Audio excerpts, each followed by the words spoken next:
Hello friends, welcome to my channel. आज हम बात करने वाले रिलायंस इंफ्रास्ट्रक्चर के बारे में। तो ये मेरा लॉन्ग टर्म का शेयर है और इसको मैं कब से होल्ड कर रहा हूँ और इसमें क्या क्या अच्छी बातें क्या ख़राब है, सारी चीज़ें मैं यहाँ पर आपको डिटेल में बताने वाला हूँ। तो वीडियो एंड तक देखो।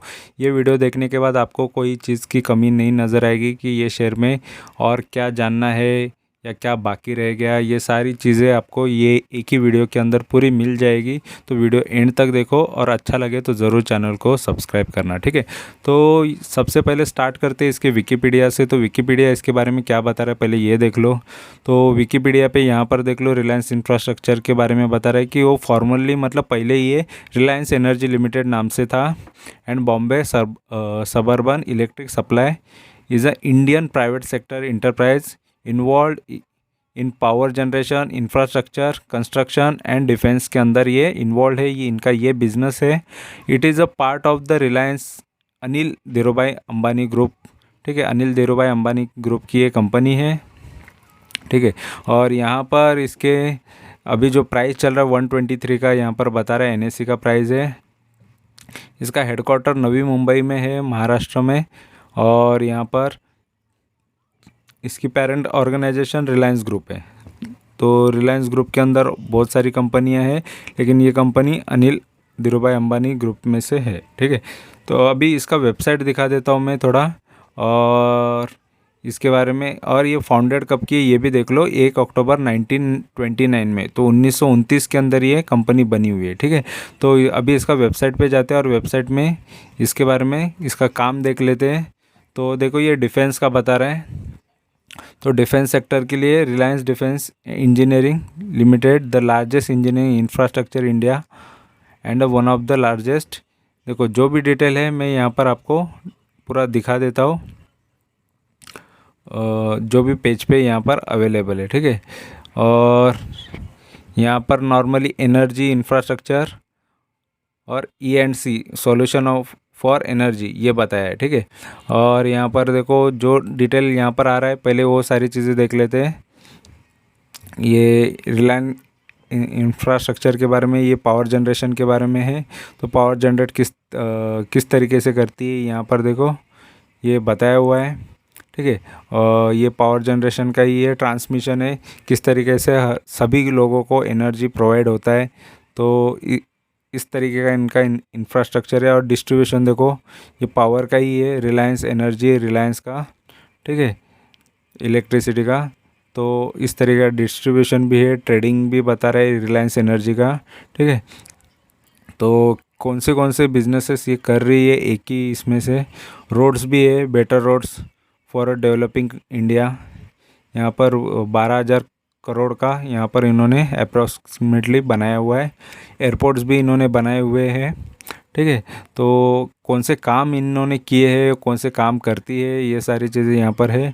मेट्रो, मुंबई के लोगों को पता होगा कि रिलायंस मुंबई मेट्रो है, रिलायंस की है। तो ये यही बनाती है, इसी का काम है, ठीक है। तो इसी के अंडर में आ रही है ये कंपनी, ये काम, ठीक है। और EPC यानी ये इंजीनियर्स का है, इंजीनियर चेंजिंग। और ये डिफेंस का। तो सारी चीज़ें हमने देख लिया कि इसमें क्या क्या बनता है क्या नहीं, यहाँ पर भी डिटेल में दिया है, ठीक है। तो ये सारी सॉल्यूशंस और बिजनेसेस यहाँ पर सारी चीज़ें अवेलेबल है। तो मेन चीज़ हमको ये जानना है कि हम जिस कंपनी में इन्वेस्ट करते हैं वो कंपनी करती क्या है। तो यहाँ पर मैंने डिटेल में आपको बता दिया है कि कंपनी का बिज़नेस क्या है। अभी हम इसके शेयर के बारे में जानेंगे, इसके फाइनेंशियल और बाकी डिटेल भी देख लेंगे, ठीक है। तो चलो देखते हैं इसके शेयर एनालाइज। तो यहाँ हमने मनी कंट्रोल पे इसका शेयर ओपन किया है और NSE BSE दोनों पर ये शेयर ट्रेड होता है। और यहाँ पर देख सकते हो आप, ये अभी फ़िलहाल इसने 29 से 150 जा चुका है एक साल के अंदर, ठीक है। तो इतना ये भाग चुका है, 4-5 गुना इसने रिटर्न दिए हैं इसके इन्वेस्टर्स को, ठीक है। इन्वेस्टर्स को, ट्रेडर को नहीं, तो इन्वेस्ट करने वाले ने अच्छा खासा यहाँ पर उनको अच्छी खासी उन्होंने वेल्थ कमा लिया है। और यहाँ पर देखो इसमें बाकी स्वॉट एनालिसिस में देख लो, ये इसका स्ट्रेंथ 4 बता रहा है, 4 वीकनेसेस है, 2 अपॉर्चुनिटी है, 2 थ्रेट है। तो ये सारी चीज़ें डिटेल में भी हम लोग देखने वाले हैं। तो यहाँ पर स्ट्रेंथ 4 बता रहा है, यानी company with a high TTM EPS बता रहा है। इसका अर्निंग पर शेयर ग्रोथ अच्छा है, 4 में से 1 पॉइंट बताया। और 4 में से 1 वीकनेसेस देखो, high interest payment compare to earning. तो इंटरेस्ट पेमेंट भी ज़्यादा करना पड़ रहा है, यानी कंपनी पे कर्जा भी बहुत है इस वजह से। और अपॉर्चुनिटी में highest recovery from 52 week low. तो ये अपॉर्चुनिटी है कि शेयर बहुत भाग रहा है तेज़ी से, और 52 वीक लो से हाई इसने अच्छा खासा बना लिया है। थ्रेट इसमें 2 है, ठीक है। डरने की बात है इसके अंदर कि ऑडिटर रिजनेशन हो गया, ऑडिटर का रिजनेशन हो गया, इस वजह से ये थ्रेट बता रहा है। इसका मार्केट कैपिटल देखो 3245 करोड़ का है। डिलीवरी भी अच्छी उठाई जा रही है, लगभग 47% या 48% तक की डिलीवरी इसकी उठाई जा रही है। फेस वैल्यू इसका 10 का है। पीबी रेशियो 0.29 आ रहा है। पी रेशियो नहीं बता रहे यहाँ पर, और EPS माइनस में, ठीक है। और यहाँ पर ये इसका चार्ट देखेंगे हम, तो चार्ट में किस तरीके का इसका जर्नी नज़र आ रहा है देखेंगे हम। तो देखो 1 साल के अंदर ये शेयर देखो नीचे था कितना, 34 के भाव पे यहाँ पर नज़र आ रहा था। उसके बाद एक ग्रोथ दिखाया इसने, लगभग 108 गया, फिर डाउन आया, ठीक है। फिर से 58 गया, फिर यहाँ पर फिर से ऊपर गया, 114.15 गया, फिर डाउन आया 73, फिर से अप गया, ठीक है। 150 तक गया, फिर डाउन आया। तो अप एंड डाउन ये शेयर ने किया है। तो फिलहाल अभी थोड़ा अपसाइड ही है। तो अभी हम इसका 5 साल का देखते हैं चार्ट। तो 5 साल में क्या बता रहे देखो, तो 5 साल में देखो डाउन साइड दिख रहा है। 1 साल में इसका अपसाइड दिख रहा था, लेकिन 5 साल के अंदर यह डाउन साइड नज़र आ रहा है, क्योंकि 5 साल में ये शेयर बहुत गिरा हुआ है। तो एक टाइम पे इसका भाव देखो क्या था, रिलायंस इंफ्रा का ये 598 का लो दिख रहा था, लेकिन वहाँ से इसने एक हाई मारा था, उसका हाई है 620 का। फिर वहाँ से ये शेयर देखो ज़बरदस्त गिरते आया। यहाँ पर भी एक 589 का लो हाई नज़र आ रहा है। वहाँ से देखो शेयर ज़बरदस्त गिरा है, मतलब देख लो इसने हाई जो बनाया लगभग 2017 के बाद ये बहुत ही बुरी तरह गिर चुका है। और अभी और उसने लो कहाँ तक का दिखाया था, 17-18 रुपये इसका भी इसने लो दिखाया था, ठीक है। तो इतनी 8 रुपये का भी लो दिखाया था। यहाँ पर देखो 23 मार्च को ये 8 रुपये के भाव पे मिल रहा था, तो 8 रुपये का ये शेयर बन गया था। तो इसने भी बहुत इन्वेस्टर को डुबाया है, क्योंकि जो भी लॉन्ग टर्म से इसमें इन्वेस्टेड है, 4-5 साल से इन्वेस्टेड है, उनका पैसा पूरा डूब गया है समझ लो।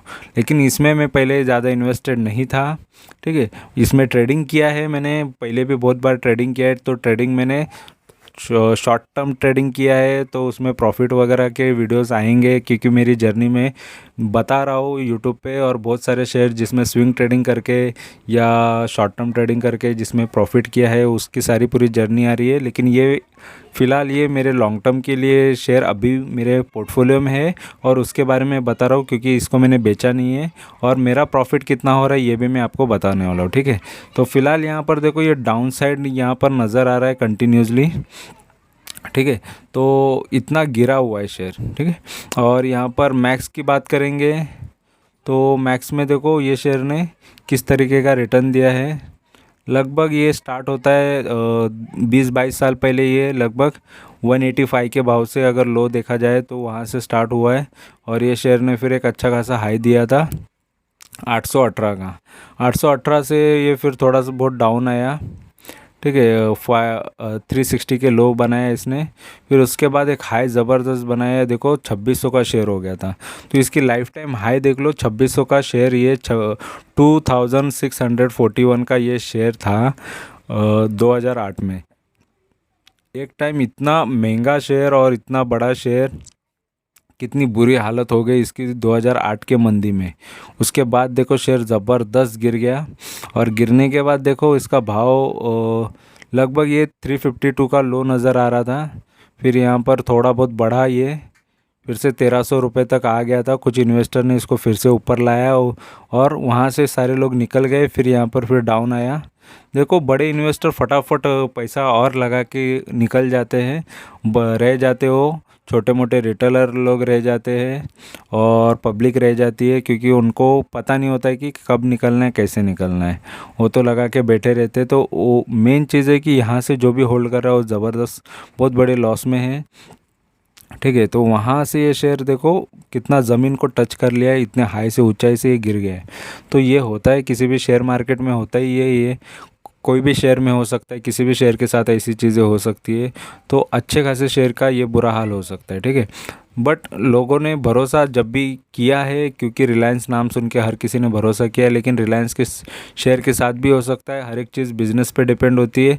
रिलायंस है लेकिन उसका बिजनेस कैसा है। ठीक है, क्योंकि रिलायंस के अंदर एक मुकेश अंबानी कुछ कंपनीज चलाते हैं और कुछ कंपनीज अनिल अंबानी चलाते। तो अनिल अंबानी के जितने भी अनिल अंबानी के ग्रुप की जो भी कंपनीज़ है उनका यही बुरा हाल हुआ है, इस वजह से ये चीज़ें दिख रही है हमको।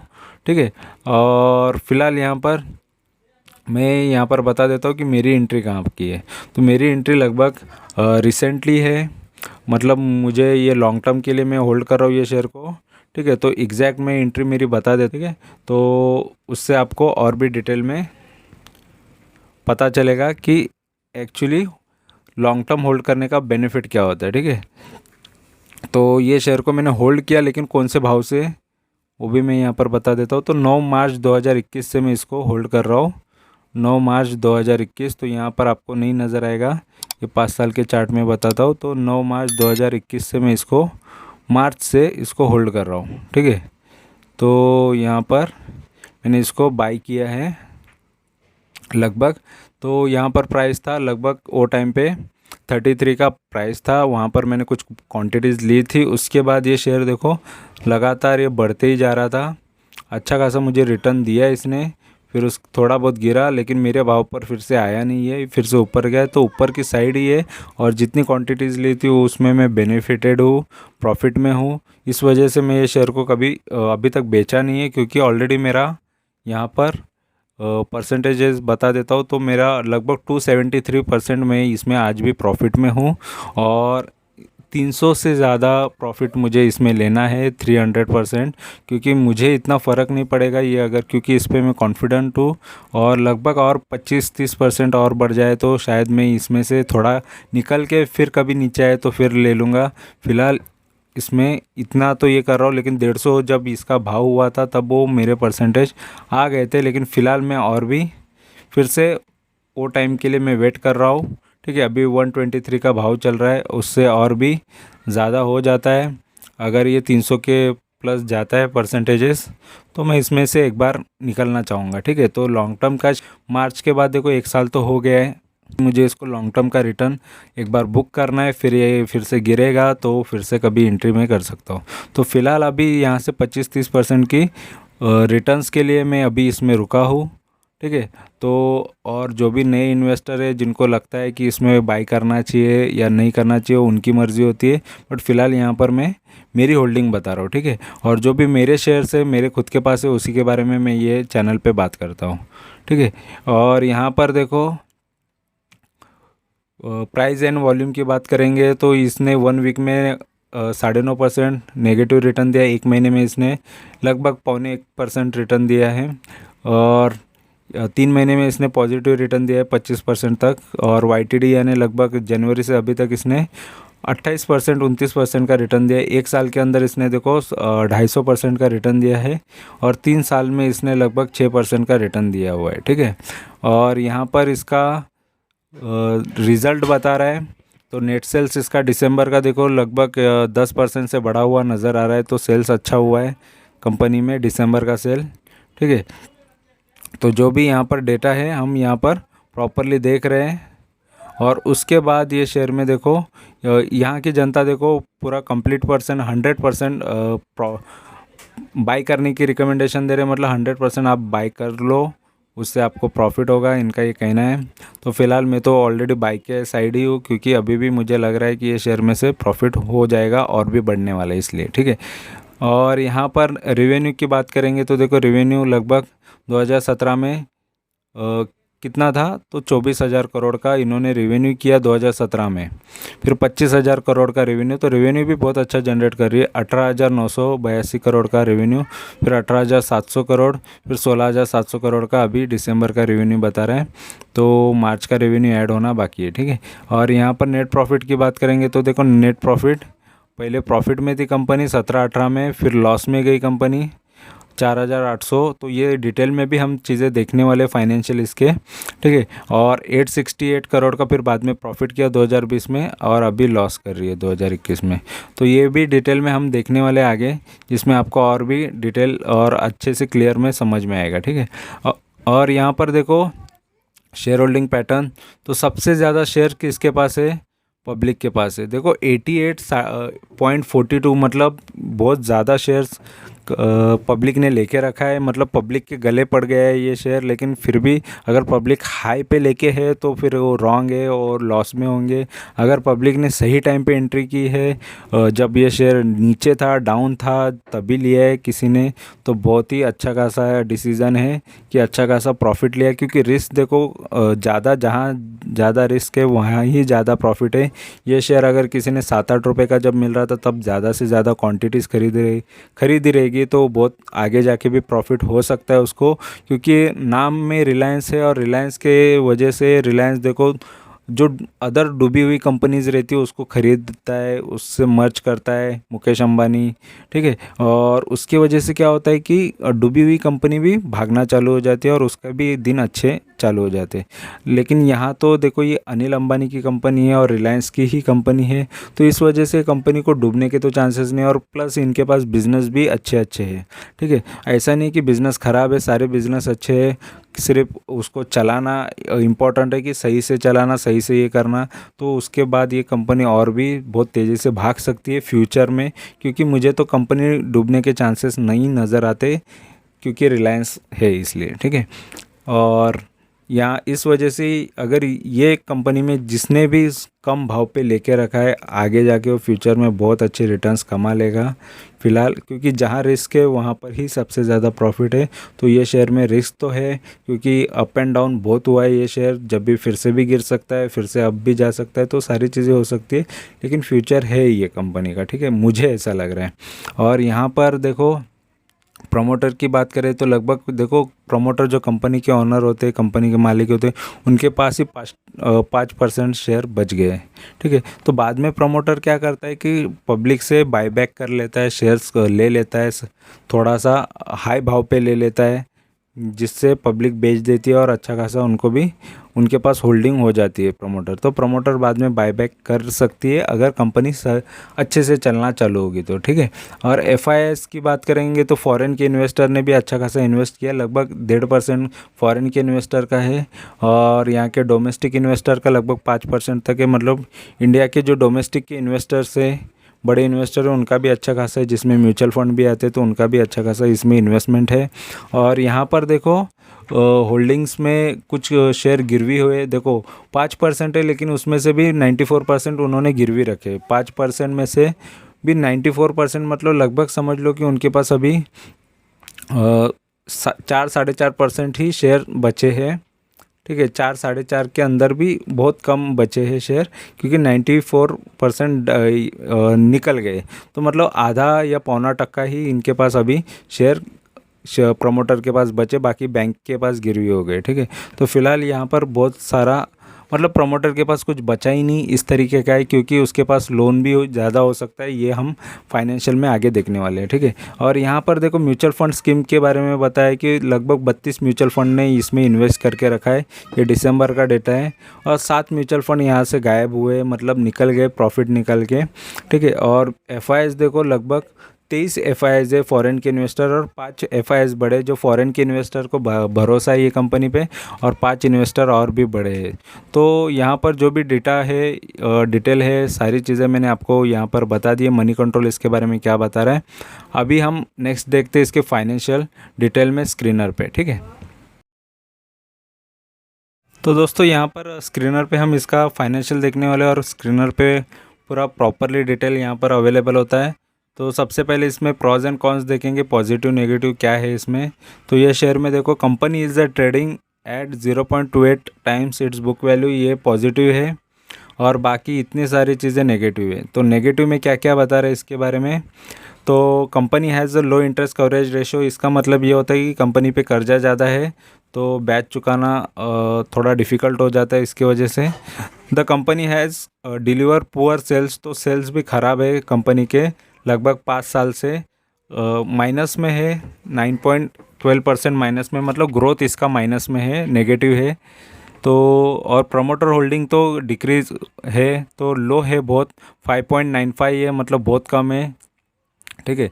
और company has a low return on equity, मतलब इक्विटी पे रिटर्न्स भी बहुत कम दे रही है कंपनी लास्ट 3 साल से, ठीक है, 3 साल से जो इन्वेस्टेड है उनके लिए। और कंटिंजेंट लायबिलिटी इसकी कितनी बता रही है, लगभग 7,718 करोड़ की तो लायबिलिटीज़ है, contingent liability. Promoters have pledge 94%, तो प्रमोटर ने शेयर हो प्लेज करके रखे हैं, गिरवी रखे हैं, तो ये भी एक ख़राब चीज़ है। अर्निंग इंक्लूड अदर इनकम भी है 2,588 करोड़ का। देखो मेन इनकम से ज़्यादा अदर इनकम नहीं होना चाहिए, मेन तो चीज़ है कि आपका मेन जो बिज़नेस है उसी से ज़्यादा कमाई होनी चाहिए, ठीक है, अदर इनकम कम ही होना चाहिए। और companies cost borrowing seems high, ठीक है, तो कंपनीज की बोरोइंग हाई है ऐसा बता रहे हैं, और मतलब कर्जा बहुत है कंपनी पे। और promoter holding has decrease last 3 साल के अंदर, देखो इतने माइनस हुए, प्रमोटर की इतनी शेयर होल्डिंग गायब हो गई है, लगभग 44-45% तक शेयर्स यहाँ से मतलब बेच दिए, ठीक है, कम हो गए हैं, ठीक है। तो ये भी एक नेगेटिव चीज़ होती है, और भी नेगेटिव है।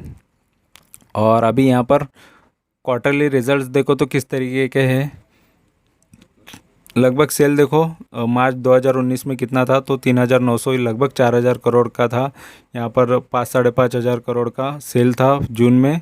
फिर यहाँ पर 5,800, 3,900, 3,600, 3,500, 5,100, ठीक है, और 3,800, 4,179, ठीक है, और 4,336 और 5,713।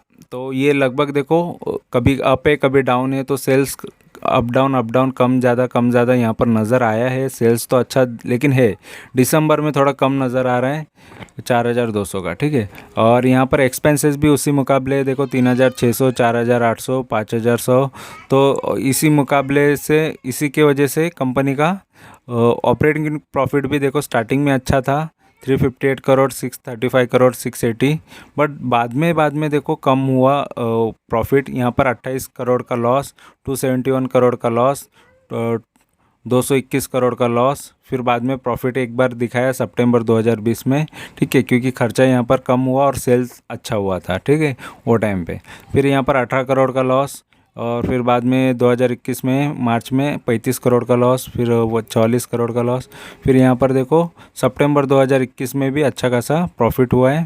देखो सितंबर में अच्छा खासा प्रॉफिट नज़र आ रहा है, यहाँ पर 547 करोड़ का प्रॉफिट, और दिसंबर में 208 करोड़ का प्रॉफिट नज़र आ रहा है, ठीक है, फिलहाल। और ऑपरेटिंग प्रॉफिट मार्जिन तो ऑलरेडी बहुत कम है, यहाँ पर 5% का ऑपरेटिंग प्रॉफिट मार्जिन है, तो प्रॉफिट मार्जिन भी मेंटेन नहीं है, कभी कम है तो कभी ज़्यादा है, ठीक है। और इसी हिसाब से और इंटरेस्ट पेमेंट देखो कंपनी कितनी कर रही थी हर क्वार्टर में, तो पहले वो 533 करोड़ का इंटरेस्ट पेमेंट जा रहा था, कर्जा बैच जा रहा था, तो यहाँ पर देखो बैच फिर वही रेंज में है, अभी भी 504 करोड़ का कंपनी बैच चुकाती है। और यहाँ पर नेट प्रॉफिट की बात करें तो देखो 3,202 करोड़ का लॉस था पहले स्टार्टिंग में, फिर बाद में 299 करोड़ का प्रॉफिट, फिर 280 करोड़ का प्रॉफिट, 346 करोड़ का प्रॉफिट, फिर यहाँ पे लॉस है 154 करोड़ का, फिर 288 करोड़ का लॉस, फिर यहाँ पर 277 करोड़ का लॉस, फिर 80 करोड़ का प्रॉफिट, 47 करोड़ का लॉस, 95 करोड़ का लॉस, 287 करोड़ का लॉस, और अभी भी लॉस ही है कंपनी में, ठीक है। तो लॉस होने की वजह से इसका पी नज़र नहीं आता, क्योंकि पी ये प्रॉफिट के ऊपर ही होते हैं, ठीक है। और यहाँ पर इसका प्रॉफिट एंड लॉस देखेंगे पूरे 10-12 साल का, तो देखो 14,000 करोड़, 14,500 करोड़ का ये सेल करती थी 2010 में, अभी 18,000 करोड़ का, तो सबसे हाईएस्ट इसने सेल किया है लगभग ये 26 करोड़ या 27 करोड़ का जो 2016 में किया, उससे ज़्यादा हाईएस्ट नहीं किया है। एक्सपेंसेस भी उसी हिसाब से है, तो सबसे ज़्यादा प्रॉफिट भी 2016 में ही नज़र आ रहा है। नहीं, यहाँ पर भी है।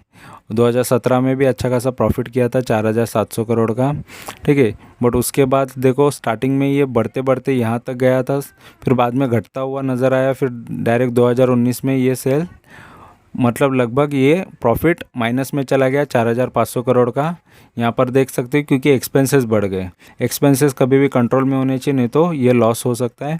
देखो फिर बाद में 2020 में प्रॉफिट थोड़ा और भी थोड़ा सा बढ़ गया, यहाँ से लॉस से थोड़ा कवर हो गया। फिर यहाँ पर देखो 2021 में तो बहुत ही कम है प्रॉफिट।